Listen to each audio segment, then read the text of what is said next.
merci à vous de venir discuter de ces enjeux importants autour de cette table ronde avec nous ce matin. Donc l'alimentation, évidemment, enjeu essentiel de santé publique. Alors, Isabelle April, avant de répondre à la question que nous nous posons vraiment sur cette table ronde, sur l'intégration de l'alimentation dans les politiques de santé publique, j'avais envie de vous demander quel est le coût d'une mauvaise alimentation. Et j'imagine qu'une fois qu'on a les données, on ne se pose plus la question de savoir s'il faut l'intégrer dans cette politique de santé publique. Vous avez des chiffres à nous donner. Oui, tout à fait. Merci de votre invitation et je vous propose de partager des chiffres qui sont effectivement assez effrayants, mais en même temps qui vont nous permettre de construire l'avenir sur ces bases. Ouais. D'abord, rappeler que quelques chiffres sur la précarité alimentaire, parce que l'alimentation, ça commence par là, par la possibilité de se nourrir. Aujourd'hui, il y a 37% des Français qui se considèrent en insécurité alimentaire. 41% des jeunes de 18 à 24 ans. Donc c'est vraiment un constat tout à fait alarmant. Il y a un enfant sur 5 qui arrive à l'école sans avoir pris de petit déjeuner. Et donc voilà, dans un contexte comme celui-là, ce qu'on peut dire sur la mauvaise alimentation, pour le coup, c'est une consommation de produits ultra transformés qui est majeure. Ça correspond à peu près à 30% de l'apport énergétique des Français. On a 87% des enfants qui consomment plus de sucre que les recommandations. Et puis, pour visualiser un peu le problème, un enfant de 8 ans aujourd'hui a consommé plus de sucre que son grand-père dans toute sa vie. Ouais. On a un adulte sur 5 qui souffre d'obésité. Et finalement, tout ça, ça amène à un coût qu'on a pu chiffrer, et c'est une étape fondamentale aujourd'hui. La mauvaise alimentation génère un coût de 125 milliards d'euros par an. Donc vraiment, l'impact global de la mauvaise alimentation sur les frais de santé, c'est 125 milliards d'euros. Ça représente 25% du budget de la sécurité sociale. Donc voilà, on a des chiffres, on a un décor qui est planté. Et effectivement, ça permet, une fois qu'on a bien, de réagir et de voir quelles sont les actions qu'on peut mener. Alors Thibaut Deschamps, j'imagine ces chiffres, vous les connaissez. Hein. Je vais juste rappeler en un mot, le programme Vivons en forme, il vise, lui, à faire monter en compétences les collectivités locales, le parascolaire. Vous œuvrez dans le cadre des écoles sur la prévention alimentaire. Vous me l'avez dit quand on a préparé cette table ronde, l'obésité que vous venez de citer, c'est un peu la mère de toutes les batailles. Qu'est-ce que vous voyez, vous, aujourd'hui, sur le terrain ? Tout d'abord, merci pour l'invitation. Merci au président Romain Mouton pour l'invitation. Et je partage évidemment les chiffres qui ont été donnés. Alors, moi, je représente un programme que certains d'entre vous connaissent sous le nom d'EPOD, donc il y a une trentaine d'années, et qui travaille sur la montée en compétences des collectivités, parce que nous sommes convaincus que les transformations, elles se font dans la niche écologique, dans l'environnement très proche, en lien avec les collectivités qui sont des acteurs stratégiques. Et au départ, initialement, EPOD, ça veut dire Ensemble prévenons l'obésité des enfants. Aujourd'hui, on a élargi le sujet sur l'état de santé plus globalement, mais en ayant un axe majeur sur l'idée d'acquérir les bonnes compétences en termes de mode de vie, et particulièrement en alimentation, avant l'entrée en 6e. Au même titre que je sais lire, écrire, compter, nager, faire du vélo, valeurs républicaines, ça fait beaucoup. Hein. Mais c'est ce qu'on demande aujourd'hui à l'école. On en demande peut-être un peu beaucoup d'ailleurs. Et l'idée, c'est de pouvoir acquérir un certain nombre de compétences, et y compris en termes de connaissances des fruits et légumes de son territoire, de portions, d'éveil sensoriel, etc. Et c'est tout ce qu'on fait avec les collectivités à travers le programme Vivons en forme. Et donc, je reviens un petit peu sur ma question. Qu'est-ce que vous voyez sur le terrain ? Mais sur le terrain, on voit des inégalités importantes, puisqu'on a 80% de nos communes qui ont des quartiers politiques de la ville. Donc on voit à travers des familles monoparentales et puis des familles en fonction des territoires des inégalités importantes. Et puis on voit aussi qu'on ne peut pas tout demander à l'école. Et je reviens un petit peu sur ce que je disais. L'école, c'est 4 repas par semaine. Il en reste 17 à la maison. Donc comment je transforme ces sujets pour que l'école, et notamment sur le périscolaire, il y a un lieu stratégique et il y a des acteurs qui représentent la restauration collective qui sont très importants. Mais il faut aussi embarquer les parents et avec toute l'histoire, les vécus, les cultures différentes. Et c'est ce qui est un petit peu compliqué.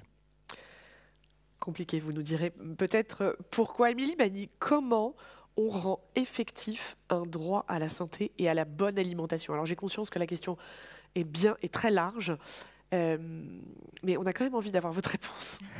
Bonjour à toutes et à tous. Comment on rend effectif un droit à la santé, un droit à l'alimentation? Eh bien, donc dans les entreprises mutualistes, on est des acteurs de la protection sociale globale. En premier lieu, chez Harmonie Mutuelle, voilà, on est un acteur du progrès social et donc on essaye d'œuvrer à travers les solutions que nous déployons et notre activité à concourir à ce droit à la santé. Si je reviens sur la notion santé, alimentation, santé, environnement, elle a été très bien caractérisée déjà un peu plus tôt. C'est un déterminant de santé majeur et donc notre ambition, notre projet, c'est de travailler sur les facteurs de santé, c'est-à-dire c'est les coûts évités, tous les chiffres que vous avez cités. Notre objectif, il est bien là, il est d'aller éviter ces coûts supplémentaires pour le système de santé et d'agir sur des déterminants de santé, sur les facteurs de santé. C'est vraiment prendre le sujet à la racine, ça a été dit aussi un peu plus tôt. Donc la santé, ça dépend de ce que l'on mange. Dans une pièce célèbre de Molière, il y a une phrase qui dit nous mangeons pour vivre et pas l'inverse, on ne vit pas pour manger. Donc c'est assez aussi caractéristique. Donc dépend de ce que l'on mange. On a vu qu'il y avait une explosion de maladies chroniques liées aux questions d'alimentation. On peut citer aussi la prévalence dans les catégories, certaines catégories socio-professionnelles et les inégalités sociales de santé qui émergent de l'insécurité alimentaire, de la précarité alimentaire. Et puis la deuxième chose, c'est l'alimentation santé. Ça dépend de la manière dont on produit. Alors, je suis contente que dans la première table ronde, ça a été largement insisté. Donc, la manière dont on produit avec la qualité des sols, la qualité de l'eau, la qualité de l'air, de ce qu'on va mettre dans les sols. Et donc, ça a une incidence non seulement sur les citoyens, les citoyennes, les consommateurs, consommatrices, in fine, mais ça a une incidence aussi sur le producteur lui-même, on l'a dit, sur la santé des producteurs, et puis sur leur qualité de vie, la hauteur de rémunération. Donc on essaye aussi de regarder sur l'ensemble de la transition alimentaire où sont les leviers. Et puis en matière d'inégalité, j'aime bien aussi citer, et ça a été dit, la question des inégalités sociales. Et il y a aussi la question de l'inégalité de genre qui est très importante.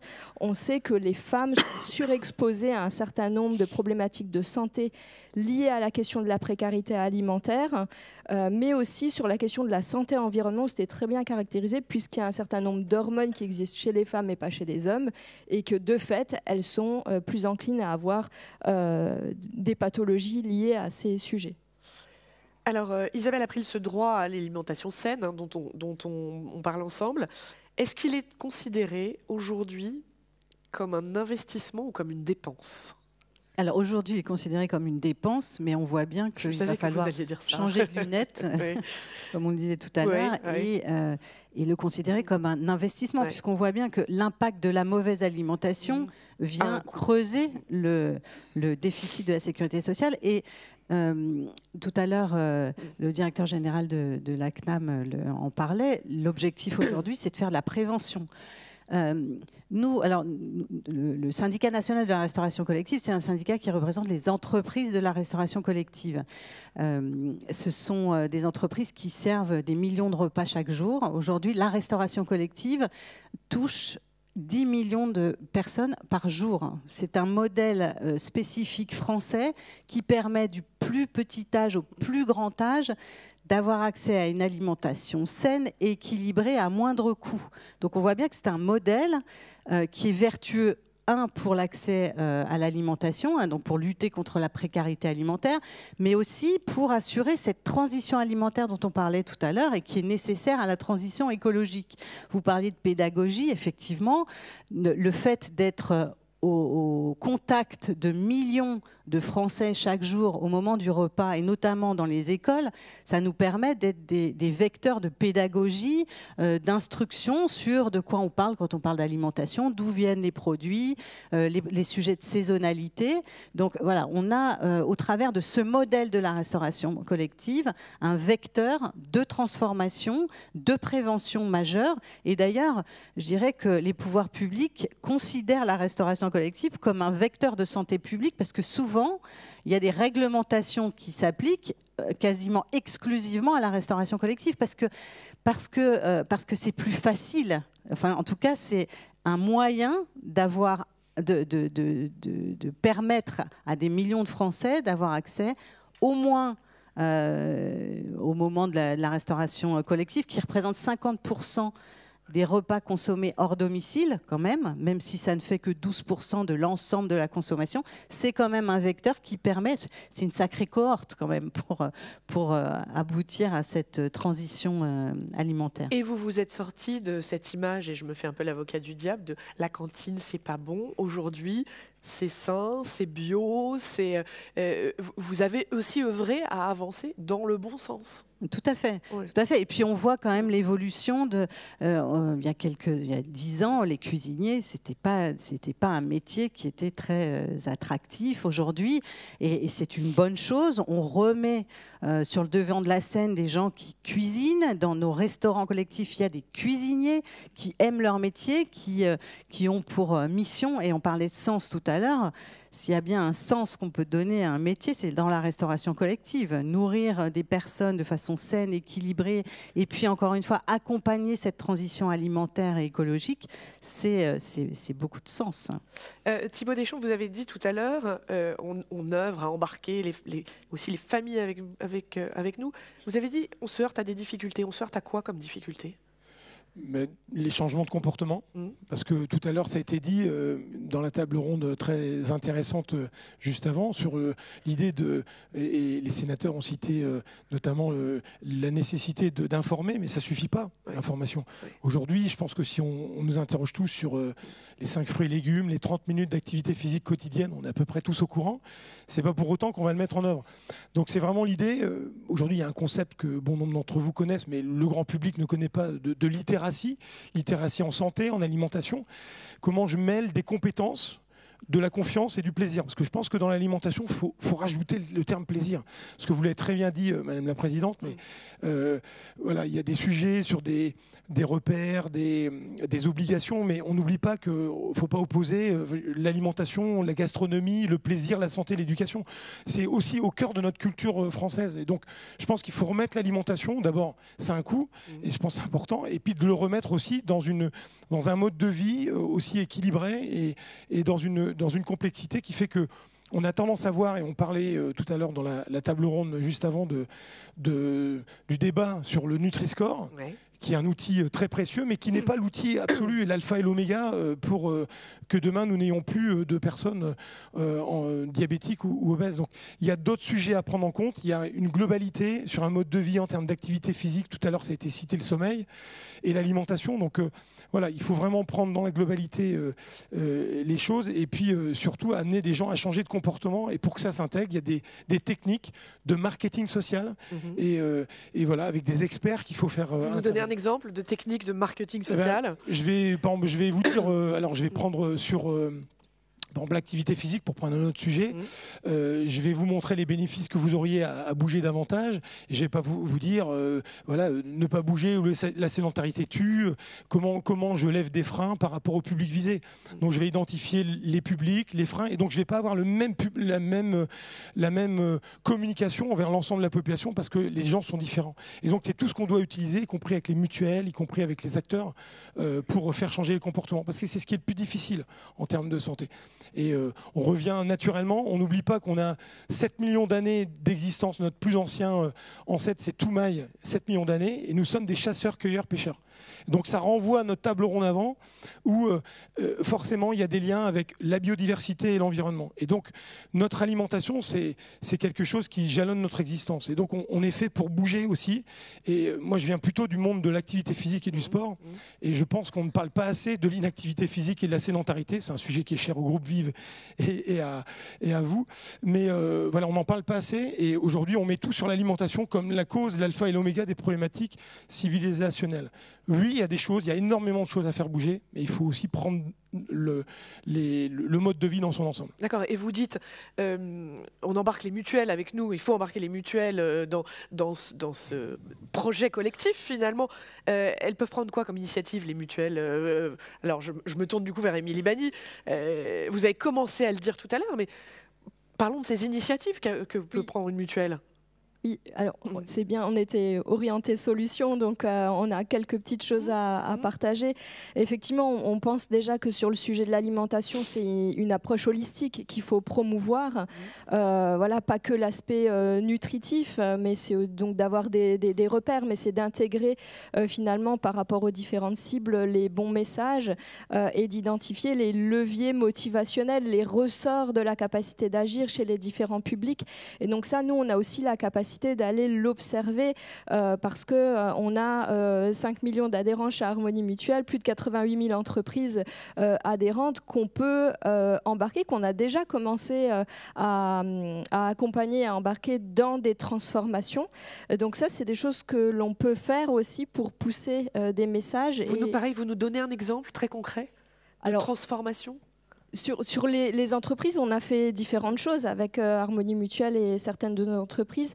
On est rentré dans la démarche acte pas à pas avec l'ADEME, nous-mêmes. Et puis, on s'est dit, on va faire la promotion de cette transformation auprès des entreprises adhérentes et proposer des réductions, en fait, concrètement, en matière de protection sociale pour les entreprises qui s'engageraient à mettre en place des plans de décarbonation assez ambitieux, puisqu'on va considérer que s'ils sont plus vertueux, s'ils transforment, ils vont davantage protéger l'environnement, la biodiversité et la santé. On va aussi observer dans les territoires les dynamiques de mutuelles alimentaires. Il y a des collectifs de citoyens, citoyennes, des collectivités, des entreprises à l'échelle de territoire. On a parlé responsabilité des entreprises, au titre de la responsabilité territoriale des entreprises. Il y a des entreprises qui s'engagent aussi aux côtés de ces collectifs-là dans les territoires pour voir comment on peut créer des mutuelles alimentaires à l'échelle des territoires, comment chacun va mettre au pot, va prendre des engagements pour qu'il y ait un accès à une meilleure alimentation. Oui, alors on peut peut-être le rappeler, la mutuelle alimentaire a un montant mensuel pour permettre... L'idée, c'est de décider collectivement, c'est vraiment un principe démocratique, de la même manière qu'on l'a dans nos mutuelles santé, de décider ensemble quel type d'adhésion, de cotisation donne droit à combien pour consommer à l'échelle locale une alimentation de qualité. On va travailler aussi sur le conventionnement avec des producteurs, des distributeurs. Et donc tout ça, ça peut aussi contribuer à faire avancer les choses sur les territoires. On se disait, il y a peut-être une impatience au niveau méta-national de puissance et peut-être d'inertie, j'allais dire c'est peut-être un peu fort, mais du changement politique. Mais je pense que dans la société civile, et c'est notre rôle aussi en tant que corps intermédiaire, en tant que mutuelle de santé, d'aller chercher les collectifs là où ils sont, dans les territoires, les entreprises, auprès des collectivités, pour faire avancer les sujets et peut-être partir des territoires, inclure les vécus expérientiels des personnes, pour constituer et contribuer aux politiques de santé publique. Émilie Bany, non, pardon.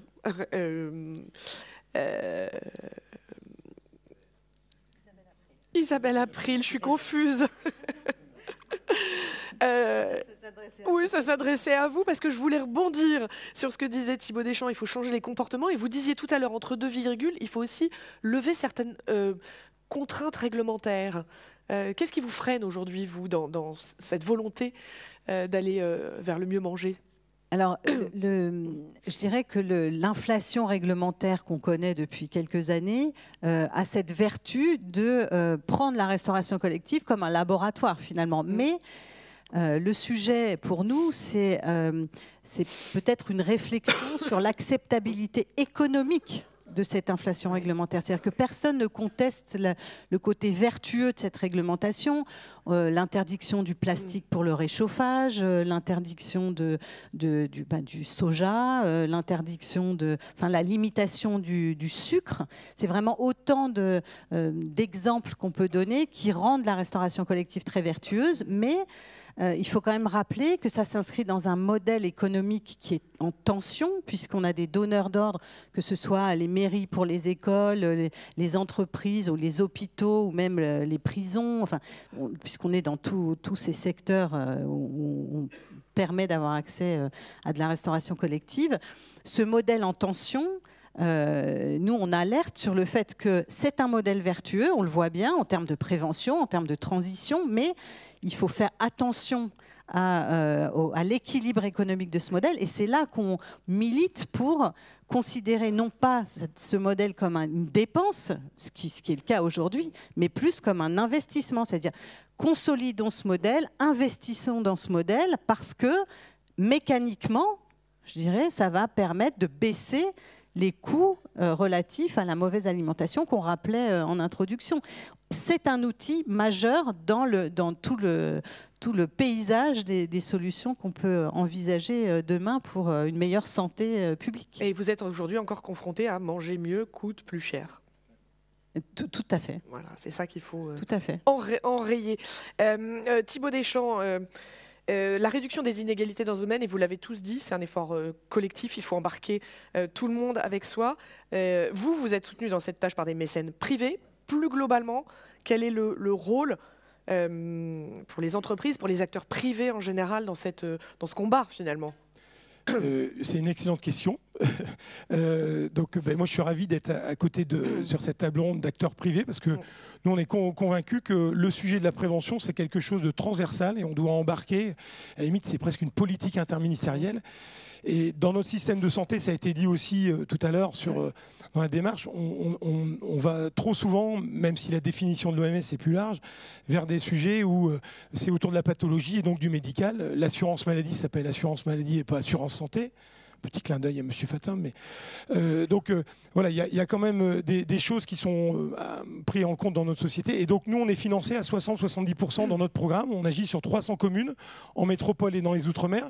Et on est financé à 60-70% par des mécènes privés. Et historiquement, plutôt de l'agroalimentaire. On s'élargit et puis on va réfléchir aussi avec d'autres acteurs, notamment des mutuelles. Et nous, on est convaincus que par rapport au fait que, vous l'avez dit tout à l'heure, sur les entreprises qui peuvent embarquer leurs collaboratrices, leurs collaborateurs, leurs clients, leur écosystème, et que nous avons toutes et tous intérêt, quels que soient nos secteurs d'activité, à avoir une population plus en forme tout au long de la vie et dès le plus jeune âge. Et c'est pour ça qu'on a lancé, suite à une reconnaissance des services du Premier ministre, un fonds à impact qui s'appelle le fonds Vivacteo, et dans lequel, au même titre que d'autres sujets, on arrive à faire travailler les acteurs privés et l'État sur l'environnement, sur l'emploi, l'apprentissage. On a lancé pour un fonds impact dédié à la prévention tout au long de la vie. Et donc, je vous invite à venir voir cette dynamique, à la rejoindre, parce que nous sommes convaincus qu'il faut qu'on embarque plus largement l'ensemble des acteurs privés, parce que la santé et le capital santé est notre bien le plus précieux. Et là, le message, il est pour vous.